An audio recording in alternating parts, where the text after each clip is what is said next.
పుత్రీతి జాత మహతీహ చింత కస్మై ప్రదేయేతి మహాన్ వితర్కః దత్తా సుఖం ప్రాప్స్యతి వా నవేతి కన్యా పితృత్వం ఖలు నామ కష్టం.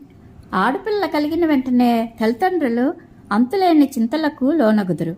ఈ చిన్నారిని ఎవరికిచ్చి పెళ్లి చేయవలను అను ఆలోచనలు వారిని ముసురుకొనను. పెండ్లి అయిన పిదప మెట్టిన ఇంట ఆమె హాయిగా సుఖపడునా లేక కష్టాల పాలగునా అన్నది ఒక పెద్ద దిగులు. ఈ విధముగా ఆడపిల్ల తల్లిదండ్రులకు ఎల్లప్పుడూ దిగులే. ఈ లోకమున ఆడపిల్లలు గల తండ్రి తన సంపదలచే వైభవములచే ఇంద్రుని అంతటి వాడే అయినను కావచ్చును. మగపిల్లలు గల తండ్రులు అతనితో సమానులు గాని అతని కంటను తక్కువ వారు గాని కావచ్చును. అయినను వారు అతనిని చిన్నచూపు చూచెదరు.